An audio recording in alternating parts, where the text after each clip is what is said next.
Hi, welcome back to another video, and today I'll be talking about the 2025 governor elections that will be taking place this November.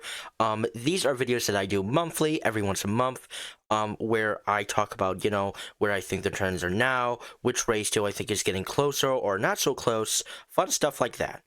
And as always for these videos, I try to do the most, or the most important, race first, which in this case is always going to be Virginia, because Virginia constantly has shown us, how the American people are feeling about the current administration.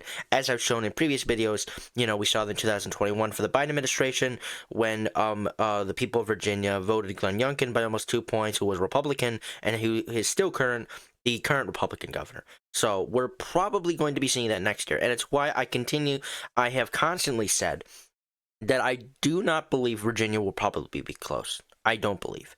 But still, we're a long way out. We're a long way out, and I'm going to be checking out the polls here. You're going to get my final prediction, and then eventually we will move on to New Jersey. So, like I mentioned before, if we go to the governor races here, back in 2021, Glenn Youngkin won the Virginia governor race. It was a very, very close margin that even when I was watching the election back then in 2021 on November 2nd, I did see it coming. I did. But for most of the campaign, many people were expecting Terry McAuliffe to pull it off. He was leading in the polls for the majority of the campaign until the last couple, about 2 weeks, or even just the final days. I believe it's like maybe the last week or 2 weeks. And then Glenn Youngkin overtook Terry McAuliffe in the last final 2 weeks, and then he won the election by almost 2 points, 1.9%, basically 2 points. He almost won it by 2 points. So yeah, Glenn Youngkin winning 50.5%, Terry McAuliffe getting 48.6%, cutting it short. Terry McAuliffe, the former governor, obviously losing that election. And Terry McAuliffe actually, he went into this whole campaign really expecting him to win, which I guess you could maybe compare to the New York City Mayor Democratic primary that we just saw. But you know, it could happen this year. The same thing could happen this year.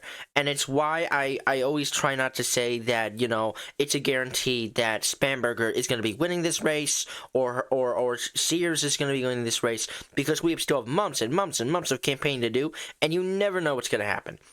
But as of right now, for my prediction, meaning that if this election was held today, I still think that, Spanberger obviously has the momentum, and that if this election was held today, she would win by a likely margin. Now, I know that this has been my prediction for a while, but it's only because this election or this campaign has rarely shifted, and we're only finding negative things so far about Winsome Sears. She is not a strong candidate. However, she easily clinched the nomination, and we are seeing multiple things come out on Sears' candidacy that are not a good look for her at all. For example, we've had a donor who was a who was a very bad person. I believe he was like some sort of sympathizer for the Nazis. It got leaked. It looked very bad. And then most recently, we had her link, Facebook post, and it went on to the wrong candidate instead of herself. So embarrassing, but obviously not damaging to her campaign at all. But it's stuff like that that just, it puts a negative look on her and her campaign. And it's again why I think that, stuff like that is going to help her lose the election. But still, she has plenty of time to turn this race around, but as of right now, it is not looking good for her at all. Spanberger, of course, also won her nomination very easily. They'll both face each other in November, and I think that Spanberger is a very strong candidate, much stronger than Terry McAuliffe was in 2021, and I think Abigail Spanberger will probably go on to be the next governor of Virginia. And now what I want to do, because, this is a lot of talk, I do want to show some polls here. So yeah, obviously, so far we really don't have much. These are just predictions. I don't think we have. Oh, here we go. So, all right. So we don't get many polls. They come out usually monthly. If you ignore the gap between February and May. So I believe probably somewhere in early July here, we're probably going to get another poll, or maybe one this week. We don't know. Maybe next week. But still, our last poll was almost a month ago. About 3 months ago, Spamberger had that 3-point lead. You only had 9% undecided, which, by the way, was a lot less than the first poll that came out in September of 2023, which was almost 2 years ago now, where the undecided led both Spamberger and Sears at 47%. But now that we're getting closer to the election, that has decreased to 9%. And Spamberger now has not a commanding lead, but still a very, very small lead of 3%. I don't think Spamberger is going to win by 3%. I think it will be probably maybe by 5 to 6 points here. I think, maybe 10. 10's also probably, a very good possibility. 12 if Trump becomes more unpopular in his approval rating. I really haven't given it a look. So really can't make much comments on that. But I think Spamberger probably winning by, if she won by 20 points, I think that's a little unrealistic. But I think if things got worse for Sears, that's also possible. We saw how bad stuff were for Doug Mastriano in Pennsylvania when he lost to Josh Shapiro by 14 points.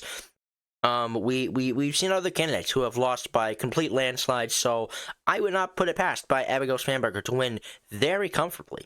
And if I was Spamberger, I would be very comfortable right now, because where her campaign is sitting, where she is sitting in the polls, it's looking really good for her.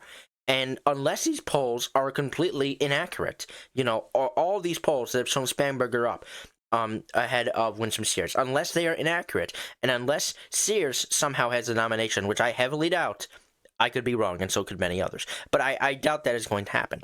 I think Spamberger is going to win by maybe double digits here. Definitely, probably a likely margin. And I think that Sears has been so far a weak candidate, but I also think there's still time for Sears to turn this election and this campaign around. For her to, really come out, maybe try to, attack the negative stuff that's being thrown at her, and try to put some positives to her name. She still has a lot of time to do that, but as of right now, I think that if there was an election, she would definitely lose it by a likely margin. Now it is time to go to New Jersey. New Jersey is going to be very interesting because in 2024, New Jersey became very close between Donald Trump and Kamala Harris. Kamala Harris still won New Jersey by a very slim margin. Despite winning, New Jersey, it was a very, very, very slim margin. Almost 6 points. 5.9%. Harris got 51.7%, Trump got 45.9%. And despite winning New Jersey, it was a very close margin, and it was a margin that most New Jersey Democrats are sounding the alarm bells. And that's why there was a very, very contested primary for governor that we did see Mikie Sherrill, come out on top and win that primary. There were talks that maybe she wasn't going to get it, but she got it anyway. And so far, she seems like a pretty strong candidate for the Democrats. Now, of course, for the Republican candidates, right, we are getting, once again, Jack, who was running in this race. He lost in 2021 to Phil Murphy. It was a very, very, very close race, but Phil Murphy came out on top.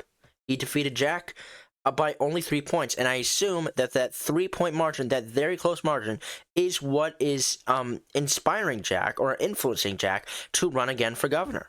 And that's why he has once again become the Republican nominee, between a 4-year difference. So, and I think that if Jack somehow loses again here, then I don't think the Republicans will be looking, being more likely to nominate him again in 2029, especially when President Trump would be expected to leave office, around that time. But there is Jack has the potential to win this campaign. In 2021, there were many reasons why Jack could have won that race, right? You had an unpopular Biden administration. You had the American public that are quickly turning against Joe Biden and the Democrats in late of 2021, especially after the disaster that was the Afghanistan withdrawal. Republicans were able to, benefit off of that tragedy, and it definitely helped Republicans, right? Republicans came, in the victory of 2-point margin in Virginia and New Jersey. They barely lost it by 3 points. So if Republicans are able to, come out in favor here, during the fall, then they could try and pull that off again. But what we are seeing recently, especially with Trump in office, that we probably aren't going to be seeing that this time. It is going to be a complete opposite. Like I said, I think Spamberger is going to win a likely margin here in Virginia. And then when it comes down to Jersey, as of right now, I think Mikie Sherrill is going to come out on top here. Now, we really haven't taken a look about much polls. I don't think there's been much polling here. However, Mickey has had quite a lead over Jack. Not much. Not by a huge margin. But I think this race, obviously, I don't think, Survey USA has got this right here, but I think this is much more accurate. And, once again, we still haven't gotten any new polling in almost 3 weeks now. But still, you are seeing Mickey having that lead over Jack. Just 3 points. And I think 3 points, I think her winning by 3 to 5 points is very, very likely. I think that is probably going to be the margin. And I think that if the election were held today, Mickey would have won the same amount as Phil Murphy won, only because, right, New Jersey is still very, very close and is possibly coming back to being a swing state. New Jersey has been a state for a while that the Democrats have comfortably won in, which might be changing. But because Trump is in office and because Republicans are, getting unpopular, Democrats are starting to make gains in the general ballot data. Now, I think that New Jersey maybe could become that state again where Democrats could win comfortably. 2024 was definitely a warning sign for New Jersey Democrats and maybe a wake-up call as well. For them to, really be able to turn things around now that Trump is president, and maybe they can, benefit off of that, of being the opposition party and slowly, obviously, gain power back. But of course, they could screw things up as well. They could screw it up. They could screw up this race. It could be so close, that maybe Mickey doesn't campaign or runs a terrible campaign, and Jack tries really hard and he wins anyway. But as of right now, I think that if the election, was held today, and I think if this polling was accurate, which I hope, it isn't inaccurate, so I think if this election was held today, I think Mickey wins by a very slow margin, by a very, very close margin. And I think that what we're going to be seeing is we are going to be seeing very, very close margins for the Democratic Party in 2025. And I think we're probably going to be seeing that go in within the next year or so. Yeah, that's pretty much it. So, hope you guys enjoyed. If you did, please like and subscribe, and I will see you all in the next video.